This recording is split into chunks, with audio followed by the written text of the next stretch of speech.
The Nathan, Nat and Sean podcast. Last night on Married at First Sight, it was a showdown, wasn't it? I thought it was brilliant. So we've been following the bum call. Is that what it's called? Butt dial. Bum dial. call. Butt dial. Oh, my God. The bum call. Yeah, why did you say that? The butt dial. The butt dial. Situation where Evelyn's husband was out. He accidentally butt dialed her, and then she heard. And then naturally she listened in. She heard two of the husbands speaking absolute trash about their wives, both of them being Hugo and Dan. I feel like Hugo's the more innocent one out of this because his wife has been actually a bit of a nightmare. A mole. Come on, get to the... She has.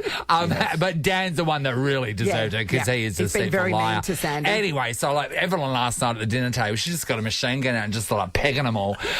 So you're not going to hear from any of the guys, but this is just Evelyn, just like doing what she needs to do. Hugo, tell the truth now, please. Don't make me go there. I don't want to be that chick. You said you couldn't stand her and you called her to see you next Tuesday. I don't want to continue to grill you. I just want you to be honest to Taylor. Okay. I know you haven't been saying some very nice things about your wife, and I want you to own up to what you have said about your wife, Sandy. Somehow I don't think you're going to tell the truth here, Dan. Just be honest. Oh, I've got no problems in being honest at all whatsoever. Oh, you really? Did you hold up your phone and show your ex-girlfriends boasting? Yes, he did. Evelyn, you are the best. Hello, Evelyn. Hi, Evelyn. What a introduction. Good morning. Good morning. Dude, I thought I was watching it, and I actually watched it a couple of nights ago because I saw a preview app, and I came straight in the next day and said to my producer, Amy, you've got to get Evelyn on because she's going to be called the Queen of Australia. And just so happens, news.com.au, Married at First Sight wife Evelyn is the Queen of the season for questioning Dan. Oh. Firstly, I didn't realise how scary I come across till I watched Very that. scary. I'm quite a staunch. Evelyn. I just think it was that you didn't back down. That when they started, Trying to lie. trying to lie or trying to skirt around the issue, you stayed firm, and that doesn't always happen. Yeah, I think it was definitely like inner hurt, younger Evelyn, like coming out. Yeah. You know when you feel really strongly about something, especially if it's happened to you in the past, and you don't want it to happen to someone else, you just go with, like I said before on my previous interview, that I was like a chihuahua with a chew toy. Like you just don't let go. Yeah. Evelyn, I want to separate two parts. The part with Dan, no one's got any time for him, and his idea of defence was attacked straight away last night. But go back to Hugo. I thought I thought you did the wrong thing there. I thought you could have had a conversation with him at any stage without waiting until he walked in type of stuff and sat down with Taylor, and then you just went him in front of the people there. Like, she has been terrible towards him, and you were on the front foot from day one without giving him an opportunity or saying, hey, I heard this, And by the way, if he's having a few drinks with someone and venting on his partner because she has what we've seen has been horrible, is that the worst thing in the world? So in hindsight, I didn't know what was going on. So, naturally you head towards the girl's defence. Yeah. But me and Hugo have actually become really good friends, and he texted me, bloody hate you, Evie, last night, and I said, I'm so sorry, I will lick the pavement floor to say sorry. So now I have to do that to apologise to him, so it's all water under the bridge now. But you know what it is? It is in context because you knew that you didn't know what was going on and you were just defending women. But I have to say, Hugo, when this was happening, Hugo wanted the ceiling to crush him. Like, he was going all red and blotchy. He didn't know what to do. He was in sheer panic. I felt really bad for him because I think he's a nice guy. So let's get to Dan, though. Dan was brilliant with his manipulation. I mean, you can tell how there are some guys and girls out there that have the gift of the gab, where they can just manoeuvre it around and suddenly confuse you. But the way he took you aside for that conversation, Evelyn, and then at the end said, thank you so much for your honesty, and then you said thank you for your dishonesty, it was a mic drop moment, mate. Yeah, I definitely think he thought I think he almost got away with it, to be honest.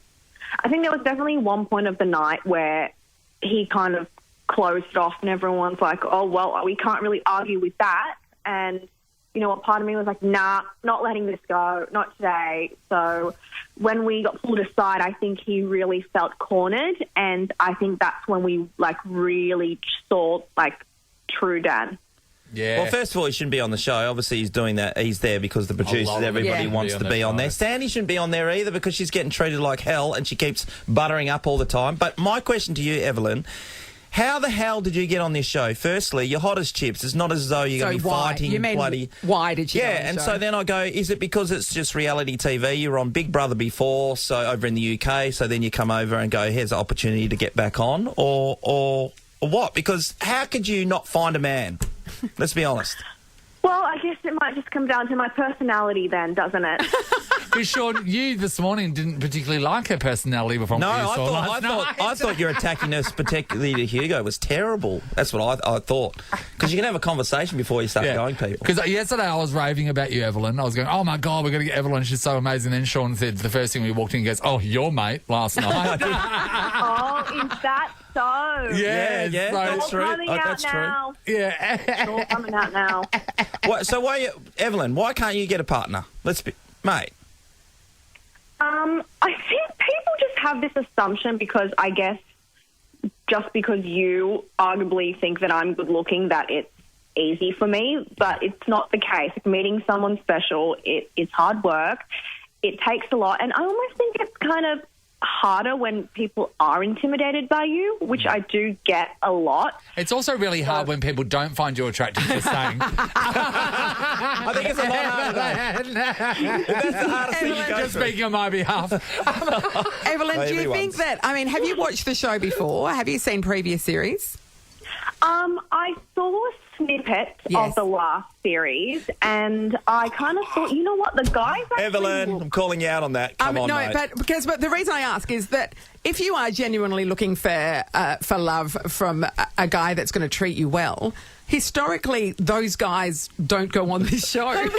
No, there are usually a few. You just have to be lucky enough to snag That's one. right, they're few and far between. There's the sheer weight of numbers that you're not going to get a great guy. Rupert's all right, though. Firstly, I honestly haven't seen the show, so whoever was cuckling in the That back was me. there, Sean, not 100%. sure. I don't believe you. It's all Sean. Go him, I'm calling Evelyn. you Go out. him, No, I'm Evelyn. calling you out, Evelyn. Get him, Evelyn. You don't Evelyn, have to Evelyn, you were on believe shows me. before, and you're telling me that you never saw that before you went in there. Come on, I give us a saw rest, mate. snippets. I mean, I understand the concept. It's really not that hard to work out. How long were the Strangers snippets? marry each other. Did the snippets go for an hour? Sure. They're TikToks, and as I was saying before, I was rudely interrupted that I thought the guys were actually okay. Yes. Before I decided to go on, I was like, there's no way that, you know, anyone's like going to be my type. And then looking back, I was like, you know what? The guys are actually they're not bad. Maybe this could work. So then I jumped in. Oh, And here we are. did you get chased down to be on the show? Is probably the only thing because Did they approach you? They would have approached you, surely. I was approached like a number of years ago. I just felt like I was just not ready at the time because you have to be mentally prepared for it. It's a Yeah, I lot. imagine you do. And then It's a TikTok lot. become popular, and that's how she saw the Yeah, show, that's Sean. right. So back down, Back down. Evelyn.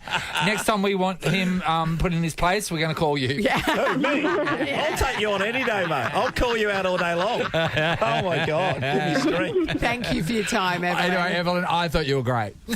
Thank you so much. No Bye, guys. worries. Have a good day. Good on you, Bye, Evelyn. honey. See you, mate. Married at First Sight returns 7 o'clock Sunday on Channel 9.